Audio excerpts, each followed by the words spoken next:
Halo, assalamualaikum warahmatullahi wabarakatuh. Mumpung aku ada di tempat yang bagus, kemudian aku juga berada di Kota Bima. Ini adalah eh, kunjungan aku yang kedua kalinya di Kota Bima, Nusa Tenggara Barat. Apa yang aku lakukan ini tentunya dasar hukumnya adalah mengikuti perintah dari atasan, yaitu melakukan asesmen Terminal Bima.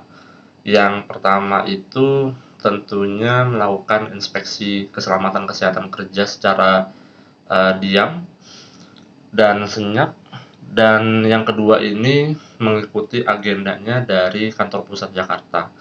Adapun kantor pusat Jakarta perusahaanku ini eh, mereka menginginkan peningkatan kualitas dari sisi K3, dari sisi IT, dari sisi operasional, non peti kemas, itu dikehendaki untuk mencapai sesuatu hal yang sesuai dengan keinginan pihak manajemen, top manajemen di kantor pusat Jakarta perusahaan aku. Teman-teman, apa yang kita lakukan ketika di sebuah kota yang dimana itu adalah kota yang sangat cantik ya, berbeda dengan kota yang kita diamin. Mungkin hal tersebut kita kita menganggap bahwa wah, ini kotanya luar biasa banget nih, kapan lagi bisa datang lagi. Nah, ketika kita mengucapkan di sebuah daerah itu, aku sangat meyakini suatu saat kita akan kembali lagi, entah dalam rangka apa, entah itu liburan ataukah melakukan tugas dari perusahaan, itu bisa saja. Yang jelas, tanamkan di dalam hati, apabila kalian menjejaki sebuah kota dan kalian terkesima dengan kota itu, maka ucapkan kembali, berdoa semoga ya Allah, semoga bisa dipertemukan lagi dengan kota yang saya datangin ini gitu. Dan itu terjadi di dalam diri saya sendiri. Yang saya ucapkan pada waktu itu adalah pada saat saya masuk ke kota Bima, wah, kotanya kota tepi laut nih, dekat dengan pantai, bagus sekali, dan semoga kalau ada rezeki bisa mampir lagi ke kota Bima gitu dan bertemu dengan orang-orang Bima yang begitu ramah ya, dan begitu terkesan lah. Dan alhamdulillahnya yang kedua ini aku bisa dipertemukan kembali dengan teman-temanku di Bima, cabang Bima ya.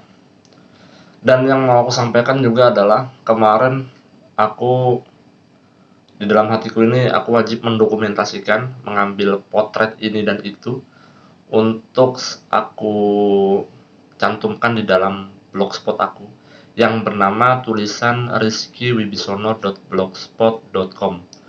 Jadi aku menuliskan semua di sana. Suatu saat aku ingin membacanya dan mengenangnya. Mungkin di umur 40 tahun, 50 tahun aku bisa membacanya kembali. Aku bisa membaca tulisan-tulisan aku, pikiran-pikiran aku yang dulunya pernah aku cantumkan, aku pengen membaca kembali.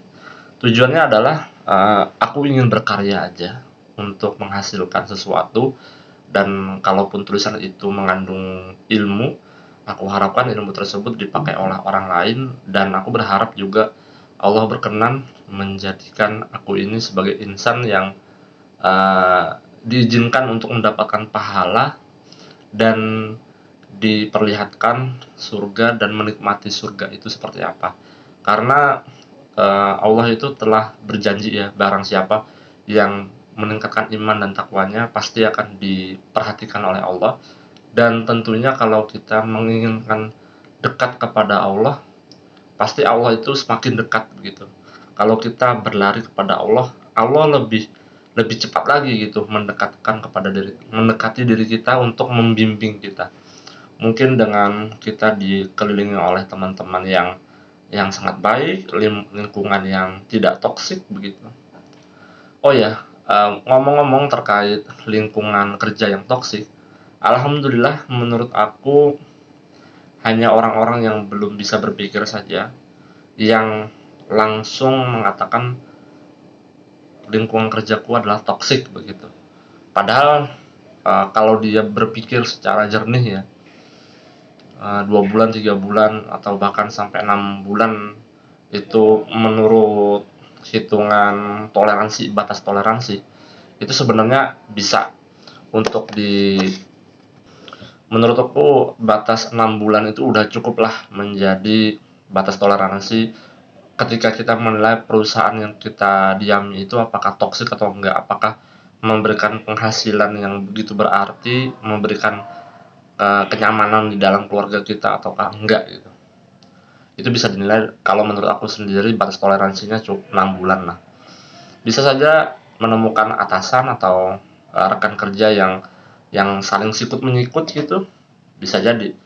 Lebih baik kalau dipresentasikan, kalau di secara grafik atau secara presentasi itu banyak mudorotnya ketimbang ketimbang manfaatnya, lebih baik keluar aja gitu, cari penghasilan di tempat yang lain. Itu teman-teman yang perlu aku sampaikan ya. Tapi kalau kalian mendapati sebuah perusahaan yang betul-betul memanusiakan kalian, mereka tidak akan lupa dengan pemberian gaji, kemudian mereka tidak akan lupa dengan kebahagiaan kalian, jenjang karir kalian, itu pertahankan. Tapi kalau kalian pengen mendapatkan uang yang lebih dan pengen mengambil resiko yang begitu besar, ya udah keluar aja cari perusahaan yang lain begitu. Karena itu adalah life is choice ya, hidup adalah pilihan begitu. Di satu sisi juga aku melihat bahwa banyak ya memang perusahaan zaman sekarang itu sangat cepat mengeluarkan pegawai. Nah, beruntunglah bagi kalian yang berada di dalam perusahaan, atau itu perusahaan yang kalian bangun sendiri atau kalian bergabung menjadi stafnya, salah satu bagian di perusahaan tersebut. Itu tolong diperhatikan betul-betul ya perusahaan zaman sekarang. Jangan sampai asal masuk, tetapi betul-betul kalau ada orang yang memang membutuhkan ya, mau pertama mau nggak mau ya itu menjadi batu loncatan dia gitu. Itu menjadi batu loncatan dia. Ya walaupun gajinya kecil, masuk aja dulu terlebih dahulu. Ketika sudah selesai ya udah itu jadi batu pijakan, cari perusahaan yang lain kalau pengen mendapatkan gaji yang sangat besar. Nah, kalau aku sendiri ya, aku ini kondisinya adalah istriku kan kerja juga PNS, dan aku juga sebagai staf juga di sebuah perusahaan. Jadi kami ini bekerja di dalam satu kota. Jadi memang kami memutuskan untuk bekerja itu lebih baik satu kota lah gitu, daripada terpisah-pisah. Tetapi kalau suatu saat nanti terpisah-pisah bagaimana? Ya kembali lagi di forum diskusi ya, kita diskusi aja secara internal antara suami dan istri. Pilih mana? Apakah terpisah atau bagaimana? Pokoknya kalau dari aku pribadi harus dicatat terlebih dahulu lah. Yang bagus itu untuk keluarga, untuk orang sekitar itu seperti apa? Apakah memberikan manfaat yang sangat besar? Kalau banyak mudorotnya dan kapasitas ilmu kita, kompetensi kita tidak memadai untuk mengambil pekerjaan tersebut, ya mengapa kita mengambil pekerjaan tersebut? Tetapi kalau ditimbang-timbang sebuah pekerjaan yang memisahkan antara suami istri, yang istrinya ada di sini, suaminya ada di sana, tapi kalau dihitung-hitung manfaatnya begitu luar biasa untuk anak, untuk keluarga, itu ya intinya kembali ke diskusi suami istri dulu lah. Karena diskusi secara internal itu antara suami dan istri itu memang perlu dibutuhkan untuk saat-saat ini. Jadi jangan sampai meninggikan ego lah kayak gitu. Aku pernah juga mendapati cerita bahwa ada seorang suami yang pengen pindah dari pekerjaan karena nggak betah gitu. Padahal nggak betahnya ini mungkin angin-anginan lah, hanya sekilas aja. Padahal kalau dikerjakan tugasnya itu ya otomatis sudah selesai begitu, dan masalah juga udah selesai gitu. Tapi yang menyebabkan mungkin suaminya ini jengkel ya, akhirnya pengen pindah kayak gitu. Tapi alhamdulillahnya dia diberikan secercah harapan lah untuk bertahan gitu. Jadi ketika dia pulang, dia masih bertemu dengan suami dia bisa bertemu dengan istri dan anak-anaknya. Karena berkumpul dengan keluarga itu anugerah yang paling besar gitu. Itu sih. Hidup adalah pilihan. Jadi bagaimana kitanya aja lagi untuk uh, mencari sesuatu yang membuat kita nyaman begitu. Karena rezeki itu dijemput ya. Rezeki itu sudah disediakan. Hari ini kita mendapatkan berapa persen rupiah, berapa jumlah rupiah, kita dihadapkan oleh orang-orang baik berapa orang begitu. Kita ditemukan oleh relasi kerja seperti apa, itu sudah ada ketentuannya begitu. Hanya saja kita tidak mengetahui karena itu adalah takdir Allah ya. Tapi kita tidak mengetahui. Namun kita secara akal manusia kita bisa berusaha. Kalau hari ini kita pengen bertemu dengan orang baik dan mendapatkan 5 ilmu misalkan, ya kita mendatangi 5 orang. Karena mungkin setiap orang itu ilmunya beda-beda ya. Jadi berkeinginan untuk mendatangi orang, akhirnya ya udah pengennya dapat 5 ilmu dan ketemu sama 5 orang. Tapi Allah berkehendak 4 saja. Mungkin hujan lebat bisa juga.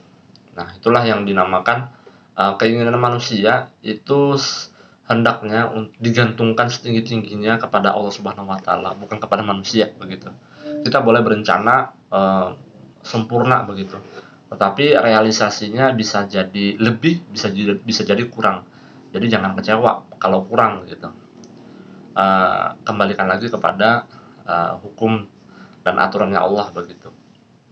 Kenapa aku mengucapkan seperti ini? Karena aku rasa ini menjadi personal memoir ya, yang suatu saat nanti dokumentasinya bisa aku simak lagi gitu. Aku ngomong apa, mungkin ada yang salah, karena aku berkeinginan apa yang aku ucapkan ini mengandung ilmu, mengandung pesan yang mungkin bisa bermanfaat kepada orang-orang lain, sehingga kesalahan-kesalahan yang mungkin aku lakukan itu tidak dilakukan oleh orang lain begitu. Pola pikir yang aku pikir yang salah jangan dilakukan, jangan dipakai lagi begitu. Itu aja mungkin teman-teman sharing kita hari ini. Semoga bermanfaat. Assalamualaikum warahmatullahi wabarakatuh.